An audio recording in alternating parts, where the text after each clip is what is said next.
મારું નામ જય સુરેશભાઈ ચંદરાના છે. હું અત્યારે ધવલ એગ્રી એક્સપોર્ટ્સ LLPના CEO તરીકે કાર્યરત છું.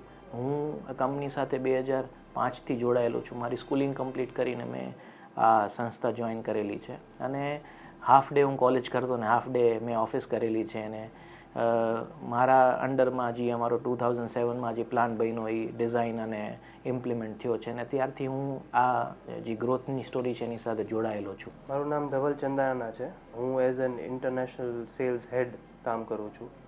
અમારું કામ જે 30-40 કન્ટ્રીમાં એક્સપોર્ટનું છે એનું બધું માર્કેટિંગ ને સેલ્સ હું સંભાળું છું.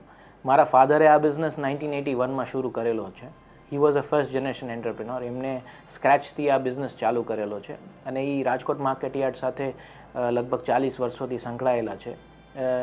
એ મેસવડા ગામથી રાજકોટ શિફ્ટ થયેલા હતા અને એમને બહુ નાના ક્રમથી એ ઘણી વખત કહેતા હોય છે કે 25,000 રૂપિયાની નાની મૂડીથી એમને જે અમારા દાદાએ આપી હતી એ મૂડીથી અમારી આ કંપનીની સ્થાપના કરી હતી અને પહેલા જ વર્ષે એ પૈસા એને પાછા એમના ફાધરને આપી અને એના પછી જે ગ્રોથ કર્યો એના પોતાના પૈસાથી કરેલો છે.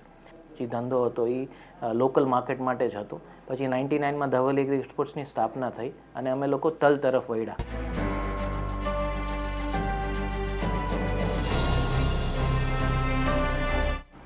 અને અમારી જે ફેક્ટરી છે એ રાજકોટમાં 2 યુનિટ છે.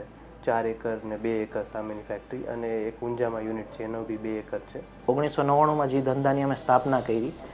2007માં અમે લોકોએ એક ફૂલી ઓટોમેટેડ પ્લાન્ટ નાખ્યો. એ અમારા જે કંપનીનો ટર્નિંગ પોઈન્ટ હતો. ત્યારથી અમારી કંપની 100% કેપેસિટી યુટિલાઇઝેશનથી અત્યાર સુધી ચાલી રહી છે. અમારો ટેકનોલોજી વેન્ડર છે ને બ્યુલર છે. Buhler is a Switzerland base company અને અમારી પાસે બ્યુલરના 8 સોટેક્સ મશીનો છે અને બ્યુલરના જ ઇમ્પ્લિમેન્ટ કરેલા બધા ક્લિનિંગ યુનિટ્સ અને ગ્રેડિંગ યુનિટ્સ પણ છે. અમારી અત્યારે રો મટીરિયલ પ્રોસેસિંગની કેપેસિટી 150 ટન્સ પર ડે છે કાચો માલ પ્રોસેસ કરવાની અને all these units are fully automatic. અત્યારે અમારી પાસે ડાયરેક્ટ તમે વાત કરો તો ધવલ એગ્રી અપ્રોક્સિમેટલી 250 જણાને એમ્પ્લોયમેન્ટ આપે છે directly. Last year Dhaval agri એક્સપોર્ટ્સનું રેવન્યુ હતું 585 crores. અમે લોકો અપ્રોક્સિમેટલી 45,000 ટન્સ તલનું પ્રોસેસિંગ કરીએ છીએ. ટોટલ ક્રોપ સાઇઝ ઇન્ડિયાની જે એડિબલ ક્રોપ છે એની 3 થી 3.5 લાખ ટનની છે. એટલે અમે એમાંનો 12 થી 13% હિસ્સો ધવલ એગ્રી એક્સપોર્ટ્સ પ્રોસેસ કરી રહ્યો છે. મોટી વાત એ બી છે કે અમે લોકો અપ્રોક્સિમેટલી 30,000 ટન માલ એક્સપોર્ટ કરીએ છીએ. ટોટલ ઇન્ડિયાની એક્સપોર્ટ્સ ઇઝ અરાઉન્ડ 250,000 ટન્સ એટલે 2.5 લાખ ટન. તો ઇન્ડિયાનો જેટલો એક્સપોર્ટ થાય છે તલનું એમાંથી 12 થી 13% ધવલ એગ્રી એક્સપોર્ટ્સ એકલી એક કંપની છે જે એક્સપોર્ટ કરે છે. અને આખા વર્લ્ડનો trade is around 2 million tons એટલે 20 લાખ ટનનો.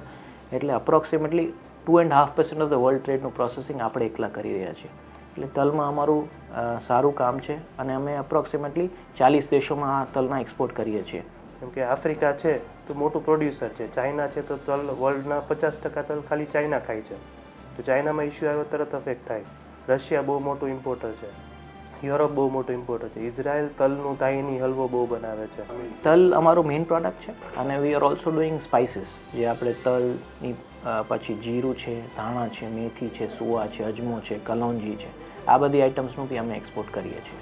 અમારું ટોટલ રેવન્યુ છે એમાંથી 60 to 70% એક્સપોર્ટનું કામ છે અને બાકીનું અમે મર્ચન્ટ એક્સપોર્ટર્સને આપીએ છીએ જે આગળ જઈને ફરીથી માલ એક્સપોર્ટ કરે છે. એટલે અમે જે માલ પ્રોસેસિંગ કરીએ છીએ એમાંથી 90-95% માલ ઇન્ડિયાથી બહાર જઈ રહ્યો છે. અને 2007માં પ્લાન્ટ ચાલુ કર્યા પછી 2009થી અમે લોકો ઇન્ડિયાના લાર્જેસ્ટ એક્સપોર્ટર છીએ. અમને ગત વર્ષે last year 13th year in a row એટલે 13મો વર્ષ કન્ટિન્યુઅસલી લાર્જેસ્ટ એક્સપોર્ટરનો અવોર્ડ મળેલો છે ગવર્મેન્ટ ઓફ ઇન્ડિયા તરફથી.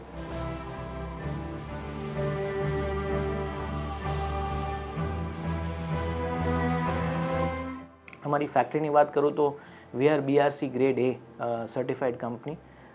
અમે લોકો USFDAથી ઓડિટેડ અને ક્લિયર્ડ છીએ અને અમારું ઓલરેડી EUનો જે ફૂડ એન્ડ વેટરનરી ઓફિસ છે FVO USFDA જેવી સંસ્થા છે એનું બી અમારું ઓડિટ થઈ ગયેલું છે અને અમારા પ્રોડક્ટ્સ છે એ કોશર અને હલાલ સર્ટિફાઈડ છે. અમારી પાસે HACCP અને ISO 22000 જેવા બી સર્ટિફિકેશન્સ છે. એટલે જે તલ રિલેટેડ જેટલા સારા સર્ટિફિકેશન્સ અવેલેબલ છે જે અમારા કસ્ટમર્સની રિક્વાયરમેન્ટ છે બધા સર્ટિફિકેશન્સ અમારી પાસે છે. 4 મેગાવોટનો અમે લોકો એક અમારા કેપ્ટિવ કન્ઝમ્પશનને પૂરું કરી શકે એવો 4 મેગાવોટનો પ્રોજેક્ટ અમે લોકો કચ્છમાં ઇન્સ્ટોલ કરવા જઈ રહ્યા છીએ જે આવતા 1 વર્ષમાં કાર્યરત થઈ જશે અમે અત્યારે અન્નમ ઓર્ગેનિક્સ કરીને એક ઇન્ડિયા માટે ફોકસ્ડ એક બ્રાન્ડ લોન્ચ કરેલી છે. જે પ્રોડક્ટ્સ છે અમારા એક્સપોર્ટ ક્વોલિટીના પ્રોડક્ટ્સ એ ઇન્ડિયાના કિચન સુધી, ઇન્ડિયાના હાઉસહોલ્ડ સુધી પહોંચાડવાનું કામ કરે છે. અને એમાં 50 ગ્રામ્સથી લઈને 1 કિલોના પેક્સ અમે લોકો ઇન્ડિયા માર્કેટ માટે લોન્ચ કરેલા છે, જે અત્યારે અમે લોકો 8 સ્ટેટમાં આપી રહ્યા છીએ. સારી ક્વોલિટીના પ્રોડક્ટ્સ હંમેશા એક્સપોર્ટ થઈ જતા હતા અને આપણા કન્ઝ્યુમરને second grade, third grade products જ મળતા હતા. એની બદલે જે એક્સપોર્ટ ક્વોલિટી જે યુએસમાં ચાલે, જે યુરોપમાં ચાલે, જે બેસ્ટ ક્વોલિટી પ્રોડક્ટ્સ છે એ પ્રોડક્ટ્સ આપણે પેક કરીને આપણા હાઉસહોલ્ડ સુધી પહોંચાડીએ. એ આ અમારી એક નવું સોપાન છે, એ અન્નમ ઓર્ગેનિક્સ નામથી અમે લોન્ચ કરેલું છે.